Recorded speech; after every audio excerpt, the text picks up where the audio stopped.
Richard, well, thank you for inviting me to come all the way to New York to interview you. Pleasure. I'm delighted to be here. We've only ever met before over a video link. It's great to be face-to-face. And surprisingly, no different actually face-to-face than across the ocean via a video link. Likewise. Which is good. So before we sort of get into it, give me a sort of 1 minute takedown on your background. Okay. So I grew up in the aerospace and defense field. First through a family enterprise, manufacturing bullet-resistant vests, focusing on U.S. markets, U.S. military and U.S. law enforcement. Very stable, very safe, and high integrity. And then we sold our family enterprise, just to timestamp it, mid-90s.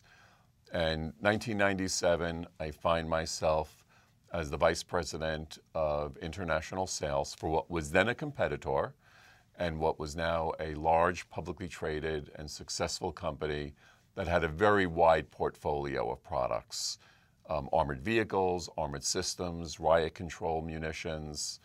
And I find myself in 1997 with this role and responsibility, traveling the world, spending 250 days a year overseas, part-time residing out of Manchester, where the company had operations.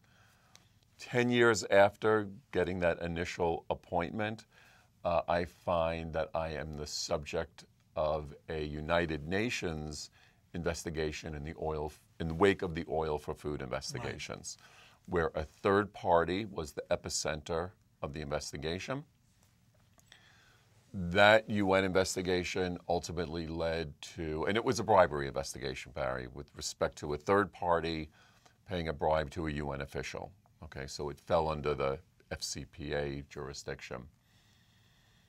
The United Nations investigator ends up turning over his findings to my former employer, which is in part the reason why I'm ultimately dismissed in early 2007. But that chief investigator was also a former fraud prosecutor with the DOJ. He shares his findings with the Department of Justice. I find myself 3 months later as the target of a DOJ criminal investigation. I make the decision to cooperate day one. I'm guilty, and I'm now hearing what the government has to say about potentially mitigating the consequences of a decade of conduct. And that leads to 5 years of law enforcement cooperation, including in the UK, where I'm about to be double charged for similar violations that occurred there. So I end up becoming a 3-year undercover cooperator with the FBI, the City of London Police, testifying as a cooperating witness. And when it's all over with, as part of my U.S. plea, I end up getting sentenced to 18 months of incarceration, of which I served 14, and I came home in December of 2013. Right. I hope I made that in a minute. I think, well, probably a little bit over. But I think we first communicated probably in the summer of the following year, didn't we? It was very soon after I got home, so I appreciate your outreach there. Well, I think you reached out to me, but again, I was actually, funny enough. Well, then I'm glad I did. It's funny, and it's another sad admission from yours truly, because I was on holiday again, and I think that. That particular holiday I was editing the Transparency International. That's right. Booklet, How to Pay a Bribe. Right. And so, yeah, my wife lost me that. I wasn't reading the FCPA blog that holiday. I was editing that. And then we were having comms, I think, via LinkedIn, if I recall. I've got one question, which we haven't really discussed, which just flows from what you've just said. You talk about a decade of conduct. Right. These things all start somewhere. Was there a moment when... when was the moment, if you're happy to talk about that? Sure. When you took that risk? So the moment that I remember, and that's not necessarily that it was the first moment, but it's the one that clearly stands out, which was very early on in this decade, where I find myself visiting an intermediary who I had done some small transactions with. No indication of corruption or corrupt intent. and I find myself in Tierra del Fuego, which is maybe why I remember it, which is the southernmost habitable spot on Earth at the tip of Argentina. And we're talking about a large upcoming tender. And he shares with me, Barry, that as part of his success and his success fee, that he was paying tolls to win tenders. So I knew what he meant by tolls, and in this 15-year experience, I've heard many different interesting words to describe a bribe, except bribe. Right. So this time they were called tolls. A couple of interesting points. This wasn't a bagman. This is not someone you're going to find in the Panama Papers database. He had an account in his name, in his country, and he was providing legitimate business services, doing translations, end-user introductions, identifying market opportunities, all the things you'd want a legitimate intermediary or agent to do. But he was also paying tolls when he needed to pay tolls. And what I remember about that is he wasn't asking me for anything. He was just saying, this is how we get it done around here. So I nodded my head. I figured this is only a red flag if I make it one. And staring at the Antarctic tundra, I wasn't thinking about international law enforcement. And sure enough, we won that tender. And at some point in that transaction, I go over to the finance department to authorize his success fee. And he didn't attempt to renegotiate that success fee after he told me he was paying the tolls. It wasn't anything to try to get more money for him. So I go over to finance, I authorize them to pay the success fee, knowing that a part of it was going to pay a public official, not even knowing how much. But right there, I nodded my way as a co-conspirator to violating the FCPA. Now, that's not why I went to prison for nodding my head, but when I think about how it all started, that's something I think about. Right, and then that was, I guess, the thin end of the wedge, and it was a slippery slope from then on. Is that right? Yeah, more or less, because the next few years I was hearing this conversation play out in region over region. It wasn't an attempt to renegotiate commissions, which were often well below what we hear of as red flag territory. It was just these agents sharing, this is how we get it done. And at some point, I just started to embrace that as, okay, this is how it gets done. Well, it's normal. Yeah, an illusion and a distortion on my part, but that's sort of the beginning of the rationalization process. Right. Yeah. So now, today, that's all history. Right. And you Thankfully. are now a familiar face in the compliance community, and I hope I helped play my small part of that. More than small, so thank you for your modesty. But why?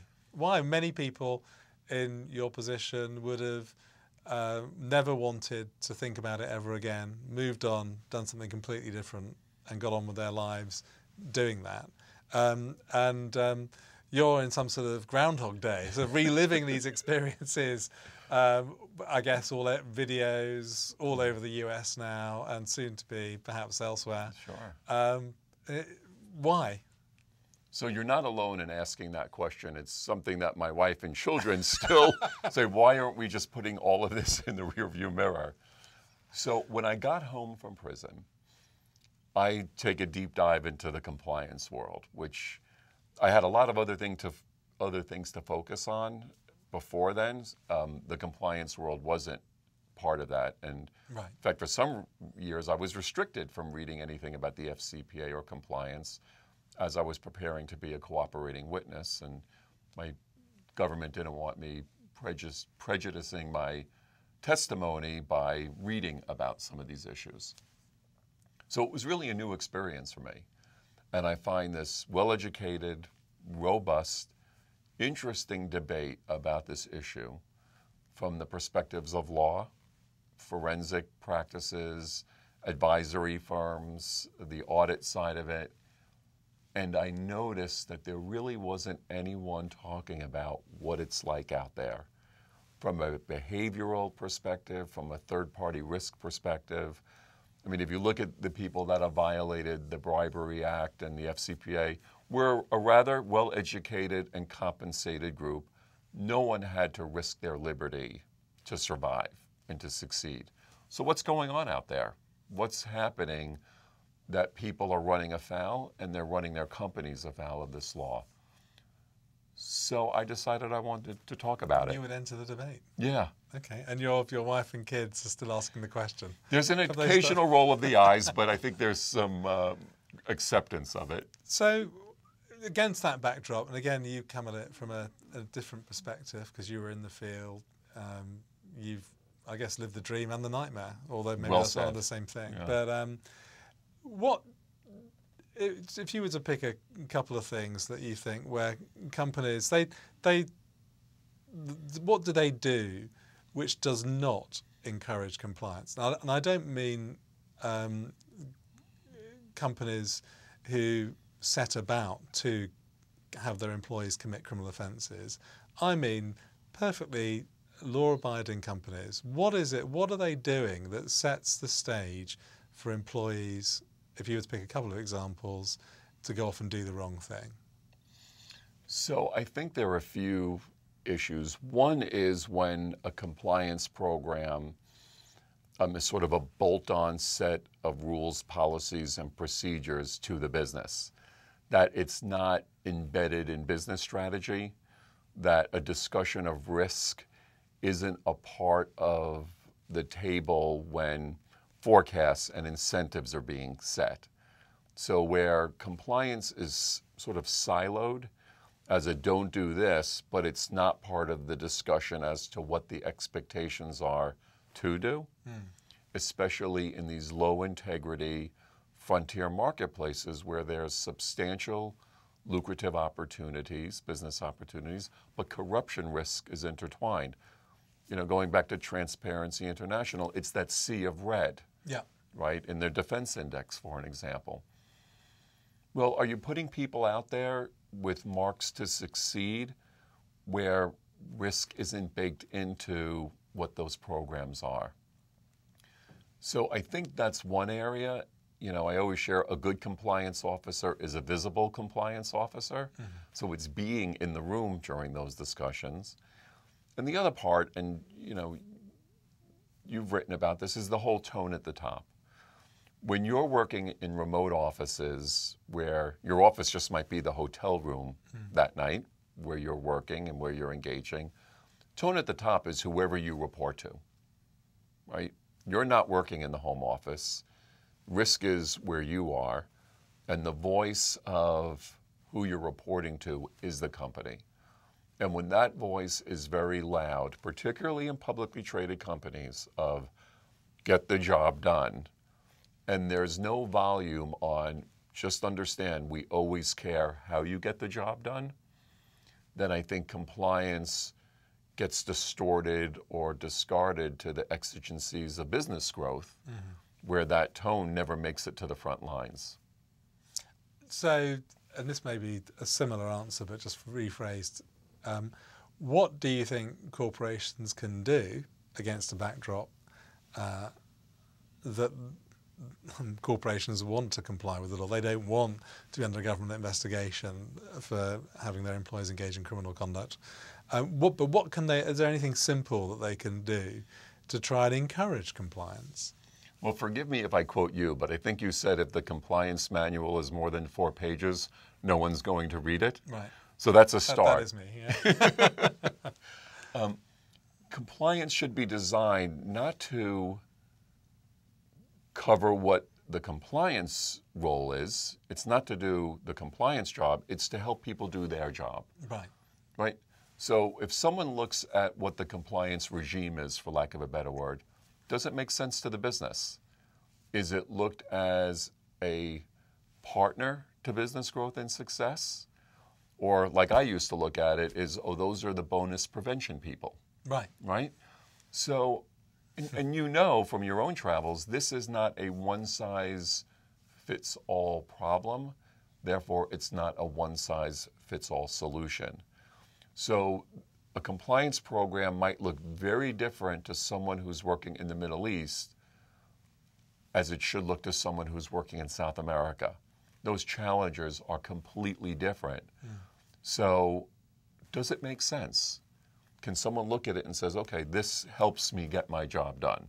It's a very good guardrail, and it also impacts my ethical thinking. Like, you know, I wasn't thinking about the victims of corruption when I was in the field. I didn't spend my hotel evenings on the Transparency International website.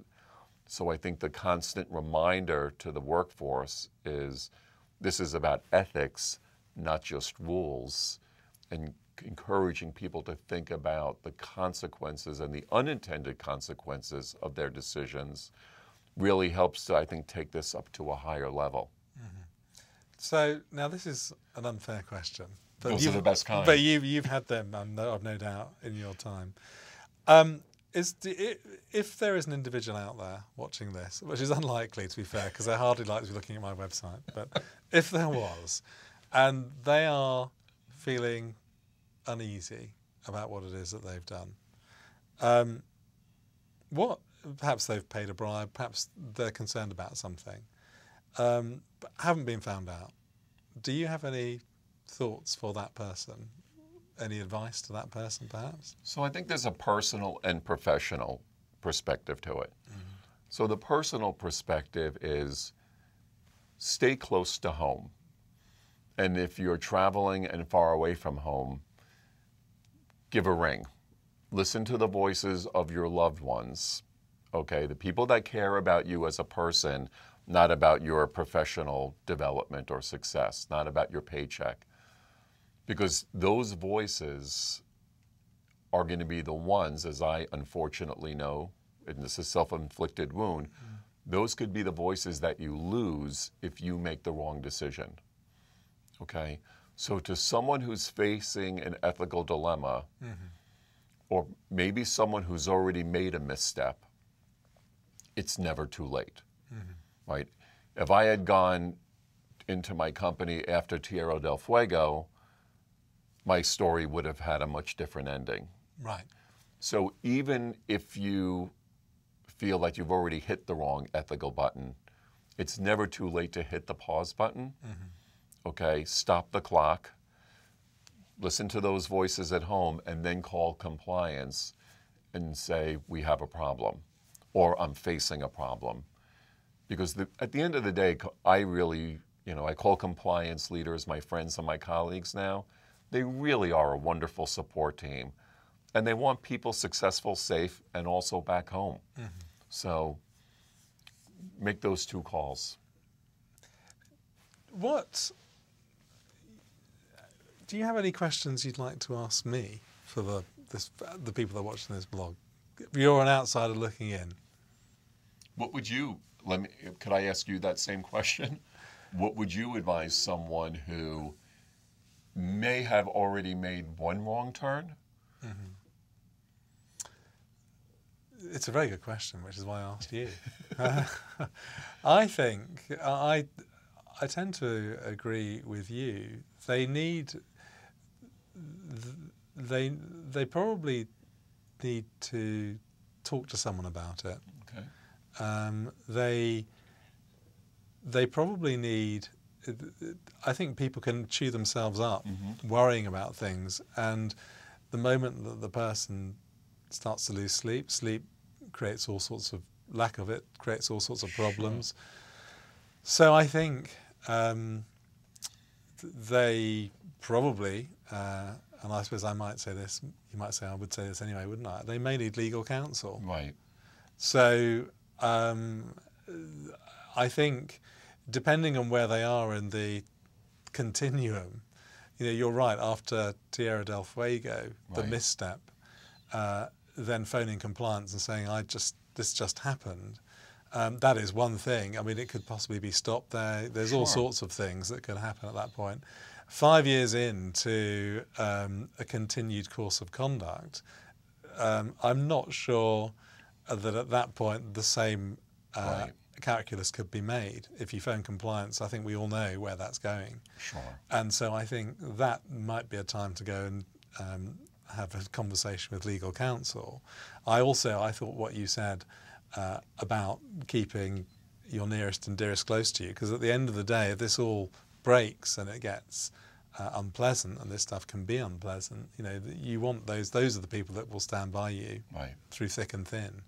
who are on your team. So, so that's my answer. Go and call a good lawyer. Call me, in fact. But with that, look, thank you for inviting me along. Thank you, Barry. And it's been a pleasure to meet you and know you for the last 2.5, 3 years, I guess. And long may that continue. I'm looking forward to seeing you in London. Likewise. Thank you Thank very you. much. Appreciate it.